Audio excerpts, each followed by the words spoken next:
السلام علیکم ورحمۃ اللہ وبرکاتہ۔ الحمد للہ رب العالمین والصلاة والسلام علی سید الانبیاء والمرسلین وعلی آلہ واصحابہ اجمعین، اما بعد فاعوذ باللہ من الشیطان الرجیم، بسم اللہ الرحمن الرحیم۔ محمد الرسول اللہ، صدق اللہ العلی العظیم، وصدق رسولہ النبی الامین المختار الکریم الرؤوف الرحیم۔ لائق ست تکریم، معزز و مکرم حاضرین و سامعین، آئیے ہم سب مل کر آغاز گفتگو سے قبل حضور سید المرسلین، خاتم الانبیاء، شفیع المذنبین، رحمت للعالمین، خاتم المعصومین، راحت العاشقین، صلی اللہ تعالی علیہ وآلہ واصحابہ وبارک وسلم کی بارگاہ میں اپنی غلامی کا ثبوت دیں، اور جس طریقے سے میں پڑھاؤں میرے ساتھ مل کر حضور دل کے ساتھ نذرانہ محبت پیش کریں۔ الصلاۃ والسلام علیک یا رسول اللہ، الصلاۃ والسلام علیک یا حبیب اللہ، الصلاۃ والسلام علیک یا نبی اللہ، وعلی آلک واصحابک یا نور اللہ،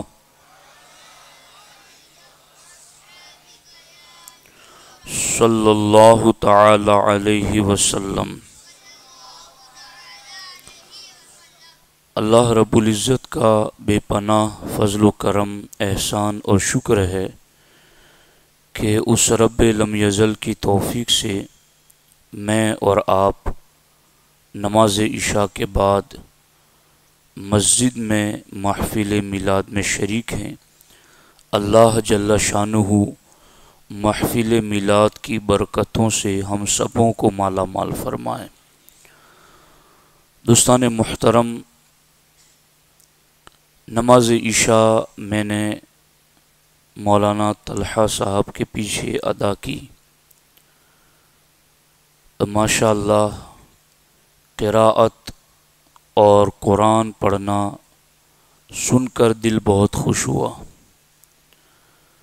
یقیناً نمازوں میں قرأتیں تجوید کی رعایت کے ساتھ ہونی چاہیے، اور انہوں نے بہت بہترین انداز میں قرآن پڑھا۔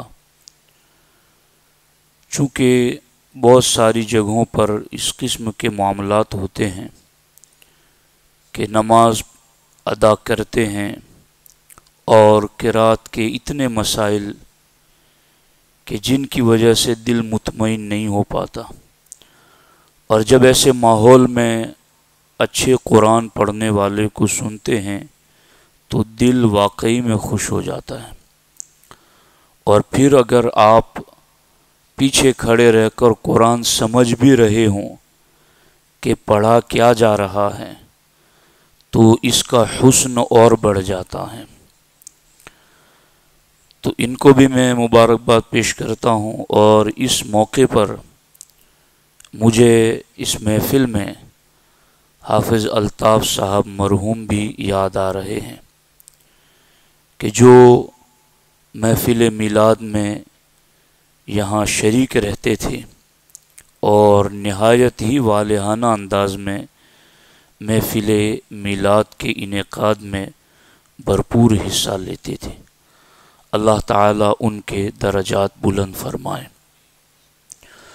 دوستان محترم، میری گفتگو کا موضوع ہے کمالات اسم محمد صلی اللہ علیہ وسلم۔ کسی شاعر نے بڑی پیاری بات کہی ہے، آؤ نکتوں کا میں بھید کھولوں کہ کیوں ہے بے نقط نام محمد صلی اللہ علیہ وآلہ وسلم۔ آؤ نقطوں کا میں بھید کھولوں کیوں ہے بے نقط نام محمد، نام پر بوجھ نقطے کا آئے رب کو یہ بھی گوارا نہیں ہے۔ نام پر بوجھ نقطے کا آئے رب کو یہ بھی گوارا نہیں ہے۔ ہزار بار بشویم دہن ز مشک و گلاب، ہنوز نام تو گفتن کمال بے ادبیست۔ میرے آقا آپ کا نام وہ پاک نام ہے کہ ہزاروں بار اگر اپنے منہ کو مشک و گلاب سے صاف کروں پھر بھی آپ کا پاک نام زبان لینے کا جو ادب ہے اس کا حق ادا نہیں ہو سکتا۔ قوت عشق سے ہر پست کو بالا کر دے، دہر میں اس میں محمد سے اجالا کر دے۔ دوستان محترم، مختصر بات کروں گا مگر امید رکھتا ہوں کہ آپ توجہ سے سننے کی کوشش کریں گے۔ دوستان محترم، بعض نام ایسے ہوتے ہیں جو نام ہی ہمیں اس بات کا پتہ دیتے ہیں کہ اس نام کی جو ذات ہے اس کا کمال کیا ہے۔ جیسے ہی ہمارے ذہن میں مکۃ المکرمہ کا نام آتا ہے تو مکۃ المکرمہ کا نام ہماری زبان اور ذہن میں آتے ہی فوراً اللہ کی عبادت کا تصور آ جاتا ہے، فوراً طواف، عمرہ اور حج کا تصور آ جاتا ہے، فوراً ایک نیکی پر 1,00,000 نیکیوں کا تصور آ جاتا ہے، اللہ کی بندگی کا جذبہ مچلنے لگتا ہے۔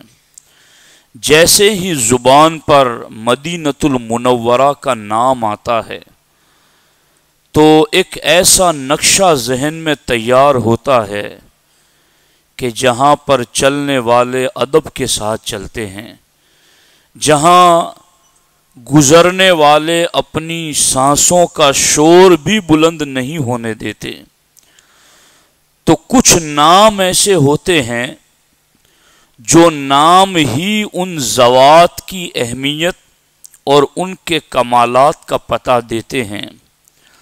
اللہ جل شانہ نے کم و بیش 1,24,000 انبیاء کرام و رسولان عظام میں محمد نام صرف ایک ہی ذات کے لیے رکھا، اور وہ میرے اور آپ کے نبی کی پاکیزہ ذات ہیں۔ ہمارے بچوں کے نام ہم رکھتے ہیں، والدین رکھے، پھوپھی رکھے، خالہ رکھے، کوئی پیر، عالم، امام رکھے، مگر اللہ کے رسول علیہ الصلاۃ والسلام کی شان یہ ہے کہ ان کا نام خود رب العالمین نے رکھا ہے، اور اس نام کو رکھنے کا اللہ رب العزت نے حضرت عبد المطلب رضی اللہ تعالی عنہ کے دل میں بھی الہام کیا، اور حضرت سیدہ آمنہ رضی اللہ تعالی عنہا کے دل میں بھی الہام کیا۔ حضرت عبد المطلب سے کسی نے پوچھا کہ آپ نے محمد نام کیوں رکھا ہے؟ تو حضرت عبد المطلب فرماتے ہیں کہ میں صحن کعبہ میں آرام کر رہا تھا اور حالت خواب میں نے دیکھا کہ میری پشت اور پیٹھ سے ایک چاندی کی زنجیر ظاہر ہوئی، اور وہ چاندی کی زنجیر ایسی تھی کہ اس کا ایک سرا آسمان کی طرف بڑھا تو اتنا بڑھا کہ آسمان چھونے لگا، دوسرا سرا زمین کی طرف بڑھا تو تحت الثری تک پہنچ گیا، ایک سرا اس چاندی کی زنجیر کا مشرق کی طرف بڑھا تو پورے مشرق تک پہنچ گیا، دوسرا سرا مغرب کی طرف بڑھا تو پورے مغرب تک پہنچ گیا۔ حضرت عبد المطلب کہتے ثم عادت کالشجرہ، فرماتے پھر میں نے اچانک کیا دیکھا کہ وہ چاندی کی زنجیر درخت میں تبدیل ہو گئی ہیں، اور یہ ایک درخت بن گیا جس کی شاخیں آسمان تک پہنچی ہوئی ہیں، جڑیں تحت الثری تک پہنچی ہوئی ہیں، اور ڈالیاں مشرق سے مغرب تک پھیلی ہوئی ہیں۔ پھر میں نے ان ڈالیوں پر لگے ہوئے پتوں کو دیکھا، علی کل ورقۃ نور، تو میں نے اس ٹہنی کے ہر پتے پر نور ہی نور دیکھا، روشنی ہی روشنی دیکھی، چمک ہی چمک اور اجالا ہی اجالا دیکھا۔ جب میں نے یہ منظر خواب میں دیکھا، میں اٹھا حرم سے اور ایک خواب کی تعبیر بیان کرنے والی خاتون کے پاس گیا، اور میں نے جا کر کے ان سے خواب کی تعبیر پوچھی کہ میں نے اس طرح خواب دیکھا ہے کہ ایک درخت میری پشت سے ظاہر ہوا جس کی ٹہنیاں مشرق اور مغرب میں پھیل چکی ہیں، اس کے سید و سید اس کی ڈالیاں آسمان تک، جڑے تحت الثری تک، اور اس کے ہر پتے پر نور ہی نور ہیں۔ اور میں نے دیکھا یہ بھی کہ مشرق اور مغرب میں جو اس درخت کی ڈالیاں پھیلی ہیں، مشرق والے بھی ان ڈالیوں کو تھام رہے ہیں، مغرب والے بھی ان ڈالیوں کو تھام رہے ہیں، ہر کوئی اس درخت سے وابستہ ہو رہا ہے، اس درخت سے جڑ رہا ہے۔ اس کی تعبیر کیا ہے؟ اس خاتون نے تعبیر بیان کرتے ہوئے فرمایا، اس کی تعبیر یہ ہے کہ تمہاری نسل میں ایک بچہ پیدا ہوگا، وہ بچہ ایسا ہوگا کہ اس کے ماننے والے صرف حل و حرم میں نہیں ہوں گے، صرف حجاز اور عرب میں نہیں ہوں گے، بلکہ جس طریقے سے درخت کی ڈالیاں مشرق سے مغرب تک، پورب سے پچھم تک پوری کائنات میں پھیلی ہوئی ہیں، وہ نومولود ایسا ہوگا کہ اس کی عظمتوں کا سکہ مشرق میں بھی چلے گا، مغرب میں بھی چلے گا، پوری دنیا کے اندر اس کی عظمتوں کے جھنڈے لہرائیں گے۔ اور جس طرح درخت کی شاخوں سے مشرق اور مغرب والے جڑ گئے، یوں ہی اس نومولود کے دامن کرم سے اہل مشرق بھی وابستہ ہو جائیں گے، اہل مغرب بھی وابستہ ہو جائیں گے، چاروں طرف پوری دنیا میں اس کا کلمہ پڑھنے والے ہوں گے۔ اور اس درخت کی شاخیں آسمان اور زمین میں تم نے دیکھی تو حقیقت میں معاملہ یہ ہے، یحمدہ اہل السماء والارض، کہ یہ نومولود ایسا ہوگا زمین والے بھی اس کی تعریف کریں گے اور آسمان والے بھی اس کی تعریف کریں گے، ہر چہار طرف اس کے قصیدے گائے جائیں گے، اس کی نعتیں پڑھی جائیں گی، اس کی عظمتیں بیان کی جائے گی۔ حضرت عبد المطلب کہتے مجھ سے پوچھتے ہو کہ میں نے ان کا نام محمد کیوں رکھا ہے؟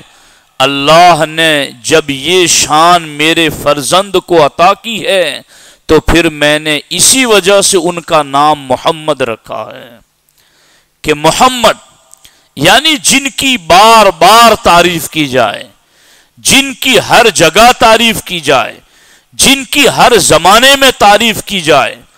محمد نام ہی اس ذات کا ہے جس میں کوئی نقص نہ ہو سکے، جس میں کوئی عیب نہ ہو سکے، جس میں کوئی برائی نہ ہو سکے۔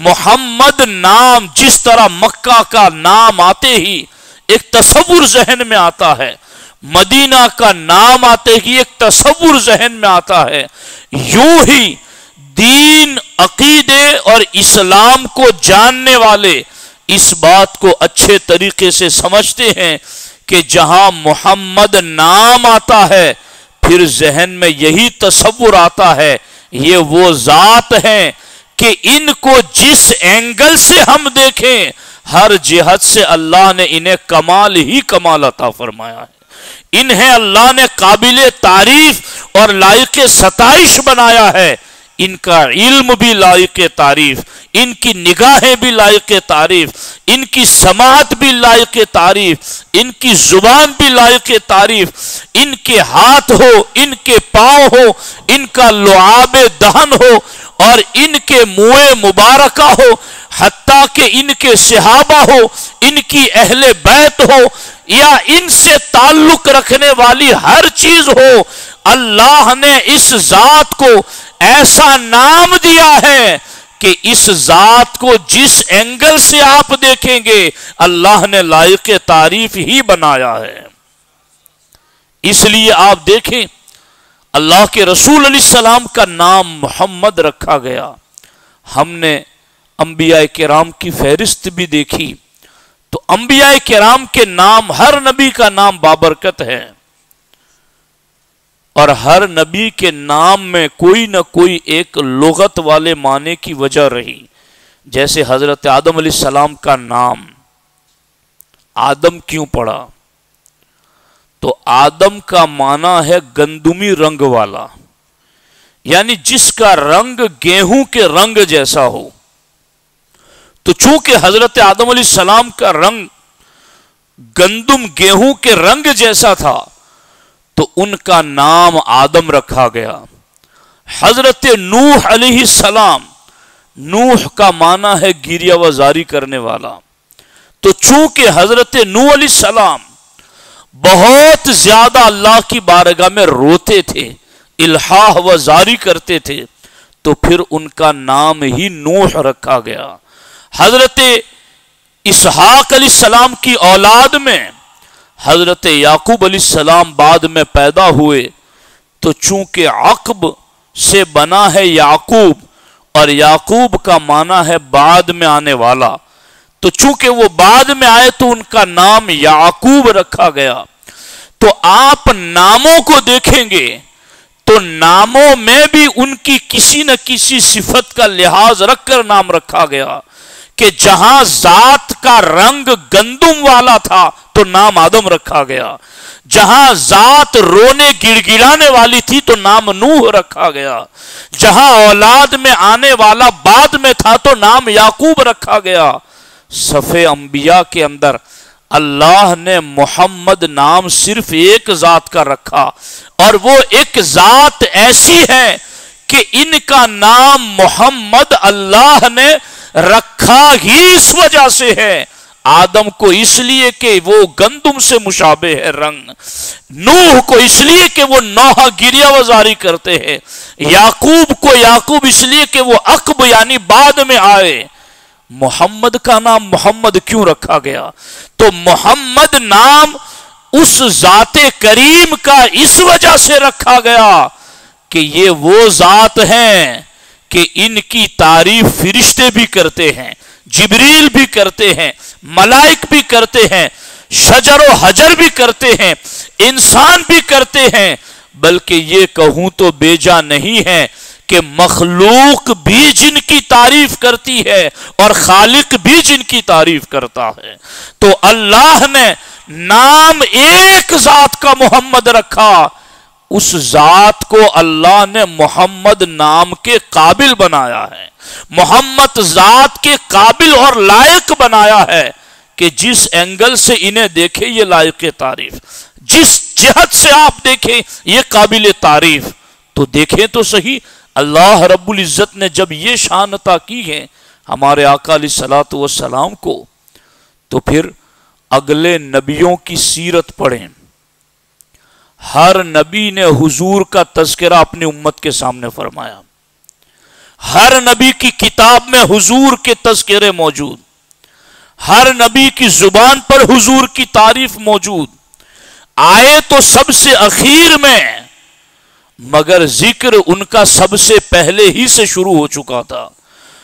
تو چونکہ نام ہی اللہ نے ایسا رکھا ہے کہ تعریف ہی تعریف ہو، حضرت آدم علیہ السلام جب دنیا سے رخصت ہونے کا وقت آیا تو اپنے جانشین اور اپنے خلیفہ حضرت شیس علیہ السلام کو بٹھایا اور کہا میرے فرزند میں تمہیں ایک وصیت کر رہا ہوں. کیا وصیت ہے؟ کہ کلما ذکرت اللہ فذکر الی جنبہ اسم محمد صلی اللہ علیہ وسلم.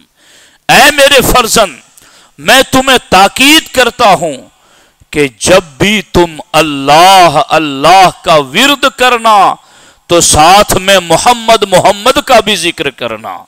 تو حضرت شیس علیہ السلام نے پوچھا کہ یہ محمد کس ذات کا نام ہے، یہ کس شخصیت کا نام ہے؟ تو حضرت آدم علیہ السلام نے فرمایا یہ اس ذات کا نام ہے کہ جب اللہ نے میرے جسم میں روح کو داخل فرمایا اور جب روح میری آنکھوں سے گزری اور میں نے پہلی مرتبہ آنکھیں کھول کر عرش کے ستونوں پر دیکھا تو یہ وہ ذات ہے جن کا نام خدا نے عرش کے ستونوں پر ہر جگہ اپنے نام کے ساتھ لکھا ہوا ہے. میں جنت میں رہا تو میں نے جنت کے ہر محل پر، جنت میں ہر درخت پر، ہر درخت کے ہر پتے پر اور جنت کے پرندوں کے پروں پر اور حور و غلمان کی پیشانیوں پر میں نے جدھر بھی نظر کی مجھے خدا کے نام کے ساتھ یہی نام لکھا ہوا نظر آیا. اور اے میرے فرزند، اسی نام کے صدقے میں میری توبہ قبول ہوئی گئے. تو میں تمہیں تاکید کرتا ہوں کہ جب بھی تم اللہ اللہ اللہ کرو تو ساتھ میں محمد محمد محمد بھی کرتے رہنا. تو آپ دیکھ رہے ہیں اللہ رب العزت نے ایسی شان والے نبی کا کلمہ پڑھنے کی توفیق ہمیں عطا فرمائی ہے کہ ان کا نام ایسا رکھا کہ تعریف وہیں سے شروع ہو رہی ہے. ہر نبی ان کے قصیدے پڑھ رہا ہے، ہر کتاب میں ان کے قصیدے پڑھے جا رہے ہیں، فرشتے ان کا تذکرہ کر رہے ہیں. یہ ایسے قابل تعریف ہیں، یہ ایسے قابل تعریف ہیں، یہ ایسے قابل تعریف ہیں. غور سے سننا اس چیز کو، بہت دھیان سے سننا اس بات کو. اللہ نے نام اس ذات کا یہ اس لیے رکھا کہ کوئی قیامت تک اس نام کی طرف کوئی عیب منسوب نہ کر سکے. اگر کوئی یہ کہیں معاذ اللہ کہ محمد صلی اللہ علیہ وسلم میں یہ عیب ہے تو دنیا کا ہر عقل مند شخص اس کو جھوٹا سمجھے گا. چونکہ معنی کیا ہوا؟ معنی یہ ہوا کہ محمد کا معنی ہے تعریف کیا ہوا، تو اب وہ یہ کہہ رہا ہے تعریف کیے ہوئے میں یہ عیب ہے، تعریف کیے ہوئے میں یہ عیب ہے، تعریف کیے ہوئے میں یہ عیب ہے. تو ہر شخص سمجھ جائے گا کہ یہ جھوٹ بول رہا ہے، اور جھوٹ نہیں بول رہا ہے تو یہ کم عقل بے وقوف ہے. چونکہ نام ایسا رکھا ہے کہ کوئی عیب منسوب ہی نہ کر سکے. مجھے سادہ مثال کے ذریعہ بات تو بتاؤ، اگر شہد ہے تو اس میں مٹھاس ضرور ہے، اگر گلاب ہے تو اس میں خوشبو ضرور ہے، اگر چاند ہے تو اس میں چمک ضرور ہے. اگر کوئی یہ کہے کہ یہ شہد بھی ہے اور کڑوا ہے، یہ گلاب ہے اور اس میں بدبو ہے، یہ چاند ہے اور اس میں اندھیرا ہے، تو ہر کوئی سمجھے گا کہ یہ جھوٹ بول رہا ہے یا پھر اس کی عقل ٹھکانے پر نہیں ہے. تو جس طریقے سے شہد کے لیے مٹھاس لازم ہے، جس طرح گلاب کے لیے خوشبو لازم ہے، جس طرح چاند کے لیے چمکنا لازم ہے، یوں ہی محمد کے لیے کمال لازم ہے، یوں ہی محمد کے لیے خوبیاں لازم ہیں. تو اب یہ بات سمجھ لو کہ دنیا میں کوئی بھی شخص ہمارے نبی علیہ السلام کی توہین کرنا چاہیں یا ان کی طرف کسی عیب کو منسوب کرنا چاہے تو وہ عیب منسوب ہو ہی نہیں سکتا، وہ برائی حضور کی طرف جا ہی نہیں سکتی، کیونکہ رب نے نام ہی اس ذات کا محمد رکھا ہے۔ اب سمجھ آئی ہے آپ لوگوں کے کہ اس نام کا کمال کیا ہے؟ اس لیے عرب کے لوگ چونکہ عربی زبان جانتے تھے، انہیں پتا تھا کہ محمد کا معنی کیا ہے، اس لیے جب تبت یدا ابی لہب نازل ہوئی تو ابو لہب کی بیوی اللہ کے رسول علیہ السلام کی بارگاہ میں آئی اور حضور علیہ السلام کو معاذ اللہ اس نے مذمم کہا، اور جب بھی وہ اللہ کے رسول علیہ السلام کی برائی کرنا چاہتے تو محمد لفظ بول کر کے برائی نہیں کرتے تھے، چونکہ انہیں پتا تھا کہ محمد بول کر ہم برائی کریں گے تو پوری دنیا ہمیں جھوٹا کہے گی، کہ جسے تم محمد کہہ رہے ہو تو برائی کر کیسے سکتے ہو، عیب منسوب کیسے کر سکتے ہو؟ تو اب انہوں نے ایک نیا نام گھڑ لیا اپنے آپ سے، اور وہ نیا نام انہوں نے گھڑا مذمم، یعنی مذمم کا معنی ہے لائق مذمت، برائی کے قابل۔ تو مذمم بولتے پھر عیب منسوب کرتے، مذمم بولتے پھر جادوگر کہتے، کاہن کہتے، ساحر کہتے، اور مذمم بول کر کے آگے اس طرح کی بری باتیں حضور علیہ السلام کی طرف منسوب کرتے۔ تو سرکار دو عالم صلی اللہ علیہ وآلہ وسلم نے ارشاد فرمایا، الا تعجبون کیف یصرف اللہ عنی شتم قریش ولعنہم، اے میرے صحابہ تمہیں تعجب نہیں ہو رہا اس بات پر کہ اللہ نے قریش کی گالیوں کا رخ مجھ سے کیسے پھیر دیا ہے، قریش کے لعن تان کو میری ذات سے دوسری طرف کیسے پھیر دیا ہے، کیا تمہیں تعجب نہیں ہو رہا اس بات پر؟ صحابہ نے کہا حضور کیسے؟ تو سرکار دو عالم صلی اللہ علیہ وآلہ وسلم نے ارشاد فرمایا کہ وہ گالیاں اور برائیاں مذمم کی کرتے ہیں، مذمم کوئی اور ہوگا جس کو وہ گالیاں دے اور برائیاں بیان کریں، اللہ نے مجھے تو محمد بنایا ہے، تو میری تو برائی وہ کر ہی نہیں سکتے، میری طرف تو وہ عیب منسوب ہو ہی نہیں سکتا، وہ انہوں نے اپنے ذہن و دماغ میں کوئی مذمم بنایا ہوا ہے جس کی برائی وہ کر رہے ہیں، باقی اللہ نے مجھے تو محمد بنایا ہے۔ غور کر رہے ہیں آپ؟ یہ ہیں اس میں محمد کے کمالات۔ اس لیے آپ کلمہ طیبہ میں بھی دیکھیں کہ جہاں اللہ کی ہاں ختم ہوتی ہیں وہیں پر اس میں محمد کی میم شروع ہوتی ہیں، دونوں ایک ساتھ لکھے ہوئے ہیں، اور ان دونوں ناموں میں اتنی مناسبت ہے کہ اللہ میں بھی 4 حرف ہے، محمد میں بھی 4 حرف ہیں، اللہ میں بھی 3 حرف متحرک اور محمد میں بھی 3 حرف متحرک، اللہ بھی نام بغیر نقطے کے اور محمد بھی بغیر نقطے کے، اللہ میں بھی ایک تشدید اور محمد میں بھی ایک تشدید۔ ہاں اتنا فرق ہے کہ اللہ میں جو تشدید ہے اس پر کھڑی زبر ہے، اور محمد میں جو تشدید ہے اس پر زبر ہے، تو یہ کھڑی زبر کھڑی ہوتی ہے اور زبر اسی کے سامنے جھکا ہوا ہے، تو اللہ کی تشدید پر کھڑی زبر علماء فرماتے اس بات کی علامت ہیں کہ یہ بادشاہ احکم الحاکمین کا نام ہے، اور محمد کی تشدید پر زبر یہ بتا رہی ہے کہ اسی بادشاہ کے یہ وزیر اعظم ہیں، خلیفہ اعظم ہیں ان کے۔ اللہ نام لو تو دونوں ہونٹ جو ملے ہوئے ہو وہ جدا ہو جاتے ہیں، اور محمد نام لو تو 2 مرتبہ ہونٹ آپس میں مل جاتے ہیں۔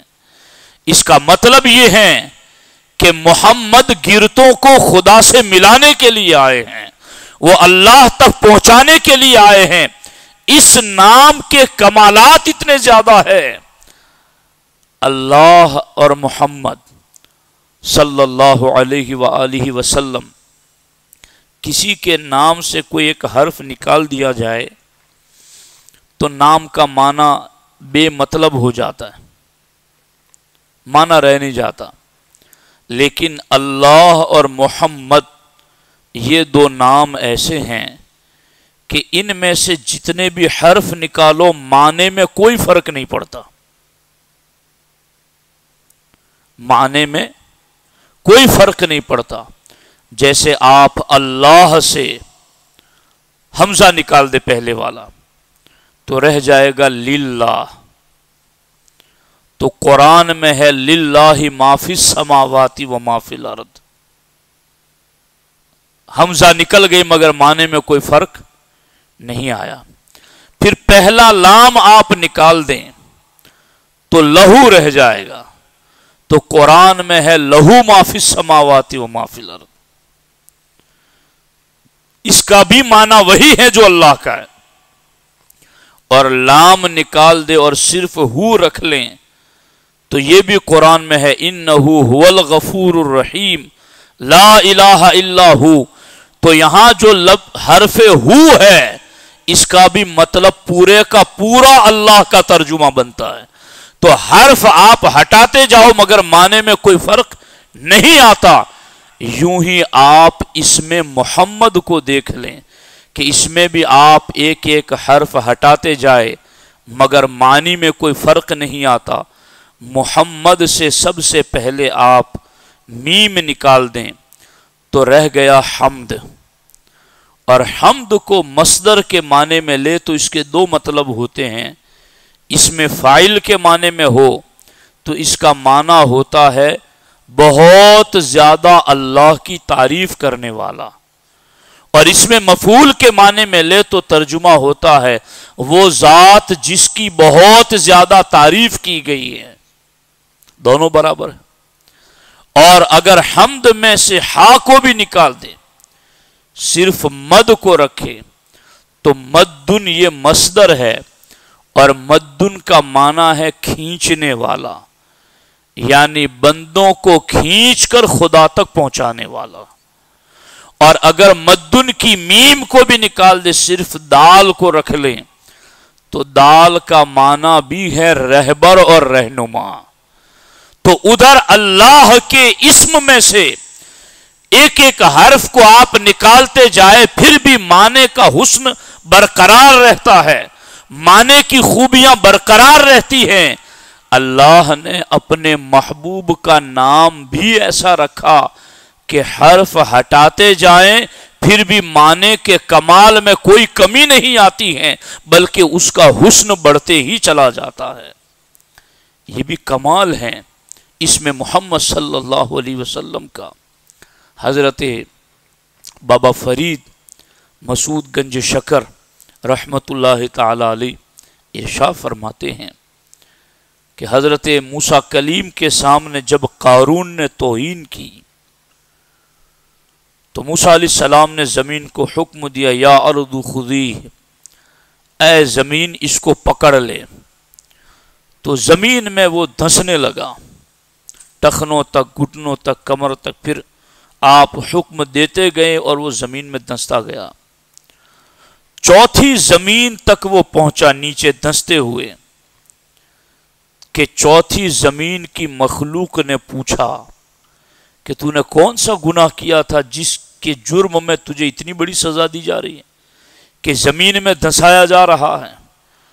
اس نے کہا کہ مجھ سے حضرت موسیٰ علیہ السلام کی نافرمانی ہو گئی اور اس نافرمانی کے جرم میں مجھے زمین میں دھنسایا جا رہا ہے.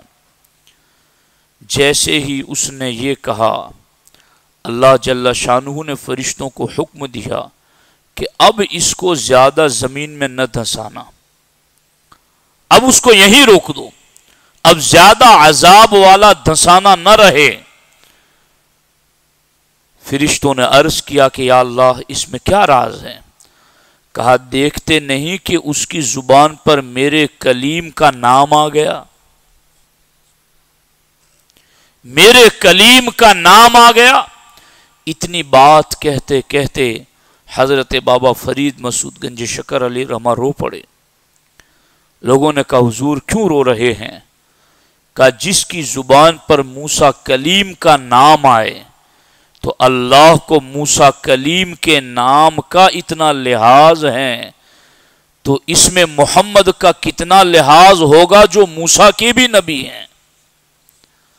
اگر ہم پیار کے ساتھ محبت کے ساتھ اس نام کا ورد کریں اور اس نام کی خوبیوں میں غور کریں، اس کے معانی اور مفاہیم میں غور کریں گے تو پھر اللہ رب العزت ہمیں کتنی عظمتیں عطا فرمائے گا۔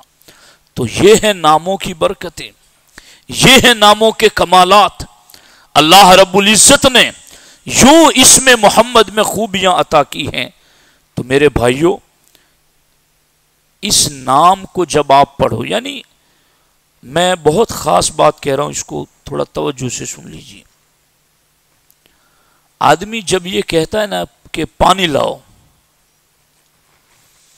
تو فوراً اس کے ذہن میں ایک تصور آتا ہے کہ ایک رقیق چیز ہے، پتلی گیلی چیز ہے اور وہ کسی برتن میں میرے سامنے آئے گی۔ یعنی پانی کا لفظ بولتے ہی ایک چیز ہوتی ہے جس کا تصور ذہن میں آ جاتا ہے۔ آگ کا لفظ بولتے ہی انگارے، بھڑکتی ہوئی آگ، شعلے، دماغ میں اس کا تصور آ جاتا ہے۔ برف کا نام بولتے ہی اس کی حیات اور اس کی شکل و صورت ذہن میں آ جاتی ہے۔ ہم نے کلمہ جس نبی کا پڑھا ہے، کیا آج تک ان کا نام لیتے ہوئے یہ تصورات ذہن میں کبھی آئے ہیں؟ اگر یہ تصورات آپ کے ذہن میں آ جائے تو جس طریقے سے آپ کو کوئی فون پر یہ کہے کہ میں آپ کے لیے شہد تحفے میں لا رہا ہوں، تو چکر کے مٹھاس تو آپ کو بعد میں محسوس ہوگی، مگر وہ شہد آنے سے پہلے ہی آپ کے دل و دماغ میں مٹھاس کا تصور آ جائے گا۔ اگر ہم بھی اس میں محمد کے یہ کمالات سن کر ذہن میں رکھیں، دل میں رکھیں کہ آخر اللہ نے کس ذات کا نام محمد رکھا ہے، اللہ نے کن کمالات کو محمد کہا ہے، اللہ نے کن رفعتوں کو محمد کہا ہے، اللہ نے کن خوبیوں کو محمد کہا ہے، اگر یہ دل و دماغ میں رکھ کر کے ہم اس میں محمد کا ورد کریں گے اور کلمہ بھی پڑھیں گے تو خدا کی قسم یہ نام تنہا نام ایسا ہے جو دلوں کے میل دور کر دینے کے لیے کافی ہے۔ یہ نام تنہا ایسا نام ہے جو دلوں کو ایمان کی مٹھاس دینے کے لیے کافی ہے۔ یہ نام تنہا ایسا نام ہے جو تمہیں خدا کی پہچان دینے کے لیے کافی ہے۔ مگر یہ تصور تو ہو ہمارے ذہنوں میں۔ کیا بات تھی کہ صوفیاء اولیاء اللہ ایک بار نام لے کر دم کر دیتے یا ایک بار نام لے کر پھونک دیتے تھے تو اس کی برکتوں کا اظہار ہوتا تھا۔ چونکہ ان کے دل و دماغ میں اس نام کے پیچھے چھپی ہوئی ساری حکمتیں تھی، وہ ان کو دل و دماغ میں رکھ کر کے پھر اس نام کا ورد کیا کرتے تھے۔ تو یہ ہے ہمارے آقا علیہ الصلوۃ والسلام کا وہ پاکیزہ نام، اللہ نے اس ذات کا رکھا ہے۔ میں حقیقت میں یہ بھی سمجھتا ہوں اور یہ بہت سوچ سمجھ کر کے بول رہا ہوں آپ کے سامنے کہ جو کلمہ پڑھنے والے فرقے دوسرے ہیں جو یہ کہتے ہیں جس کا نام محمد یا علی ہیں اس کے چاہنے سے کچھ نہیں ہوتا، تو انہوں نے محمد نام کا معنی ہی نہیں سمجھا۔ محمد ہو اور اختیار نہ ہو، محمد ہو اور تصرف نہ ہو، محمد ہو اور پھر ان کے پاس پاور نہ ہو، کوئی یہ کہے کہ انہیں دیوار کے پیچھے کا علم نہیں تو محمد ہو اور علم نہ ہو، وہ دور سے سن سکتے نہیں تو محمد ہیں اور دور سے سنتے نہیں۔ میرے بھائیوں، میں نے جہاں تک اس میں محمد کو، اس کے رازوں کو، اس کے اسرار کو سمجھنے کی کوشش کی ہے تو میرا دل و دماغ اس حد تک پہنچا ہے کہ اللہ نے محمد نام کسی نقص اور کمی کا نہیں رکھا. اللہ نے محمد نام سراپا کمال ہی کمال کا رکھا ہے، سراپا خوبیوں ہی خوبیوں کا رکھا ہے. تو کل عرب کے زمانے جاہلیت کے کفار و مشرکین اگر محمد نام لے کر برائی کرنا چاہتے تو وہ ڈرتے تھے کہ لوگ ہمیں بیوقوف کہیں گے کہ جنہیں محمد مان لیا پھر برائی کیسی. تو وہ تو کھلے ہوئے کفر میں مبتلا تھے، وہ محمد نام لے کر برائی بیان کرنے سے ڈرتے تھے تو انہوں نے نام ہی دوسرا رکھ لیا. کیا یہ جہالت کی انتہا نہیں ہے کہ نام بھی محمد کہے اور عیب بھی منسوب کرے؟ ذکر روکے فضل کاٹے نقص کا جویا رہے، پھر کہیں مردک کہ ہوں امت رسول اللہ کی. ورفعنا لک ذکرک کا ہے سایہ تجھ پر، بول بالا ہے تیرا ذکر ہے اونچا تیرا. سرور کہوں کہ مالک و مولا کہوں تجھے، باغ خلیل کا گلے زیبا کہوں تجھے، لیکن رضا نے ختم سخن اس پہ کر دیا، خالق کا بندہ خلق کا آقا کہوں تجھے. تو میرے بھائیوں، میں بس آپ کو اتنی، میں جب بخاریہ فیض الرسول چانچویل دارالعلوم میں پڑھاتا تھا تو میں نے وہاں ایک کتاب پڑھی تھی لائبریری میں، غالباً اس کا نام المواعظ والرقائق، عربی میں کتاب تھی اور وہ اس وقت بھی بہت بوسیدہ تھی اور اب تو لگ بھگ 15 سال ہو چکے، پتہ نہیں وہ کتاب کس حالت میں ہوگی. میرے نشانات اس کتاب پر لگائے ہوئے ہیں. میں نے اس میں محمد کے کمالات اس وقت بھی پڑھے تھے. تو اس میں ایک راز کی بات یہ لکھی تھی کہ اللہ نے جو یہ انسان کو پیدا کیا نا اس شکل و صورت میں، تو اللہ نے کیا فرمایا، لقد خلقنا الانسان فی احسن تقویم. میرے بھائیوں، کچھ دین میں غور کیا کرو. بہت دنیا میں پورا دن، یعنی داڑیاں پک کر سفید ہو گئی، کمریں ہماری جھک گئی، ہمیں 2 کے 4 کیسے کرنے یہ خوب آتا ہے، مگر دین میں تھوڑی فرصت نہیں کہ ہم بیٹھ کر غور کریں. آخر جنازوں کی بے بسی تو دیکھو، مردوں کی بے بسی دیکھو، جسم پر پڑا ہوا کپڑا کینچی سے کیسے پھاڑ دیا جاتا ہے اور کیسے اس کو غسل دے کر کے کفن میں ڈال کر کے پھر اس کو ہر کوئی یہی پوچھتا ہے کب گھر سے میت نکالو گے. مجھ سے اور آپ سے پہلے بھی لوگ چلے گئے اور مجھے آپ کو بھی چلے ہی جانا ہے. شکر کرو اس خدا کا. امام ربانی مجدد الفسانی شیخ احمد سرہندی اپنے مکتوبات میں فرماتے ہیں، اے سنی مسلمانوں، تم اس پر خدا کا شکر کرو کہ خدا نے تمہیں اہل سنت میں پیدا فرمایا ہے. اور امام ربانی فرماتے ہیں کہ یہ تمہاری کوئی محنتوں کی وجہ سے، دعاؤں کی وجہ سے اللہ نے پیدا نہیں کیا، یہ محض اپنے فضل سے سنی ماؤں کی گود میں پیدا کیا تمہیں. اس پر اس کا شکر ادا کرو، غور کیا کرو دین میں. یہ دنیا یہیں رہ جائے گی، یہاں کے مال و منال سب کچھ یہاں رہ جائے گا. جس کو انگلینڈ جانا ہو، افریقہ جانا ہو نا، لوگ نمبر دیتے، میرا وہاں رہتا ہے، اس کے کانٹیکٹ کرنا، وہ ملنے آئے گا تجھے. اس کو تسلی دیتے ہیں کہ تجھے اجنبیت نہیں لگے گی، وہاں تیری یہاں سے جان پہچان کرا دیتے، میرا دوست آنے والا ہے فلاں جگہ، اس کو لینے جانا، یا تیرے ٹاؤن میں ہوگا تو ملنے جانا، اس کو اکیلا پن محسوس نہ ہو. وہ جہاں بھی جاتا ہے وہ دنیا ہی میں تو جا رہا ہے کہ دنیا چھوڑ کے جا رہا ہے. وہاں انسان ہی تو بستے ہیں، پھر بھی جہاں جانا ہے وہاں سے پہچان کراتے ہو.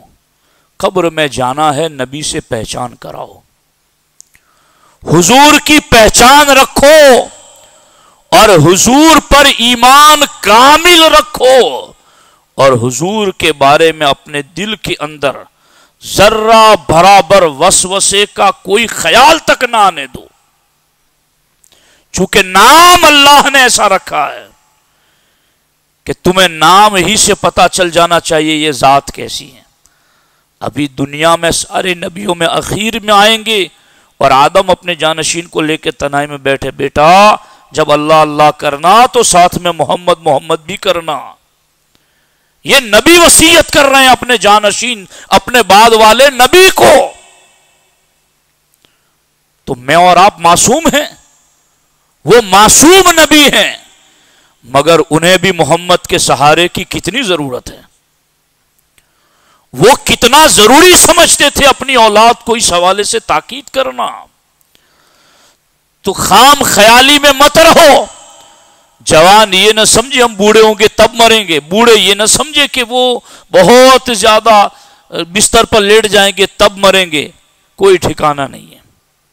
الرٹ رہو، تیاری رکھو، پہچان بنا کر رکھو اپنے نبی سے۔ نعتیں پڑھو تو یوں نہیں کہ تمہارے ذہن کہیں ہو، پڑھنے والے کا سر کہیں ہو۔ پڑھنے والا پڑھ رہا ہو تو آنکھیں بند کر کے تصور حضور کی سنہری جالیوں کا کرو۔ درود پڑھو، الصلاۃ والسلام علیک یا رسول اللہ جب کہو آپ تو آپ کے سامنے حضور کا گنبد خضرا ہونا چاہیے۔ میں اس بات کی اللہ کے فضل سے سالوں سال سے پابندی کر رہا ہوں، پریکٹس کر رہا ہوں کہ جب پڑھوں تو حضور دل سے پڑھوں۔ آپ کو بھی میں تاکید کرتا ہوں، یہ چیزیں سیکھا کرو۔ اب پڑھ رہے ہیں اے نبی آپ پر درود و سلام ہو، اور تصور ہے ہی نہیں نبی کا، تو یہ بات میری تو سمجھ میں آتی نہیں ہے کہ ایسا درود کیسے مقبول ہوگا۔ چونکہ میں آپ کو یہ کہوں اے فلاں پانی لے آؤ، اور وہ پانی لے کر آئے، اور میں یہ کہوں کہ نہیں میرے ذہن میں تو آپ کا تصور ہی نہیں تھا، 5 دن اگر میں ایسا کروں گا تو لوگ مجھے بیوقوف اور پاگل سمجھنے لگیں گے کہ یہ جس کا نام لیتا اس کا تصور اس کے ذہن میں نہیں آتا۔ سمجھ آ رہی ہے نہیں آ رہی میری بات؟ حضور سے کنیکٹ رہنے کا یہ طریقہ میں تمہیں بتا رہا ہوں۔ میں نے تمہیں یہ کہا کہ تم غیر ملک میں جاتے ہو تو وہاں کے رہنے والے رشتہ داروں سے تعلق پہچان بناتے ہو، حضور سے تعلق اور پہچان مضبوط کرنے کا یہ طریقہ ہے کہ یوں حضور پر درود پڑھا کرو۔ اب دیکھو المواعظ والرقائق میں یہ بات میں نے پڑھی تھی کہ اللہ نے جو انسان کو احسن تقویم میں پیدا کیا، ہاتھی کو دیکھو کان کتنے بڑے بڑے، آنکھیں کتنی بڑی بڑی، سونڈ دیکھو، اگر انسان کو ان 3 چیزوں میں سے کوئی ایک دے دی ہوتی تو، یعنی کان اتنے بڑے بڑے رکھ دیے ہوتے کیسا لگتا؟ ناک کی جگہ پر سونڈ رکھ دی ہوتی کیسا لگتا؟ سوچو تھوڑا۔ اللہ نے اس لیے فرمایا کہ میں نے انسان کو سب سے خوبصورت طریقے پر پیدا فرمایا ہے۔ اس کی ناک ایسی خوبصورت جگہ پر رکھی ہے کہ اگر نہ ہو تو وہ اچھا نہ لگے، کان ایسی جگہ پر اللہ نے رکھے کہ وہ نہ ہو تو اچھے نہ لگے۔ تو اللہ نے احسن تقویم میں انسان کو پیدا کیا۔ المواعظ والرقائق میں یہ بات لکھی ہوئی ہے کہ یہ احسن تقویم ہے کیا؟ تو اس میں لکھا ہے کہ اللہ نے انسان کے جسم کو اس میں محمد کی شکل میں پیدا فرمایا ہے کہ اس کا سر یہ محمد کی میم ہے، اور اس کے دونوں ہاتھ یہ محمد کی ہا ہے، اور اس کا پیٹ یہ محمد کی دوسری میم ہے، اور اس کے دونوں پاؤں یہ محمد کی دال ہے۔ تو انسان کو احسن تقویم میں جو پیدا کیا گیا ہے، اس میں ایک راز کی بات یہ ہے، وہ احسن تقویم ہے ہی یہ کہ شکل انسان کی ہے اور صورت اس میں محمد کی ہے۔ اللہ نے اس شکل میں پیدا فرمایا، یہ ہے کمالات۔ اب سوال تو یہ بھی پیدا ہوا کہ اس شکل کے تو صرف مسلمان تھوڑی ہیں، اور جو مومن نہیں وہ تو جہنم میں جائیں گے، تو کیا اس میں محمد کی صورت جہنم میں جائے گی؟ تو وہاں اس کا بھی جواب لکھا ہوا ہے۔ جواب یہ لکھا ہے کہ جسے جہنم میں ڈالنا ہوگا اللہ تعالیٰ پھر اس شکل پر اس کو رہنے نہیں دے گا، اس کی شکل کو بدل کر اس کو جہنم میں ڈالے گا، بندر یا خنزیر کی شکل میں تبدیل کر دے گا، اور پھر اللہ جل شانہ اس کو جہنم کے اندر داخل کرے گا۔ تو میرے بھائیوں، اللہ رب العزت نے اس میں محمد کو کتنا بلند مرتبہ دیا ہے۔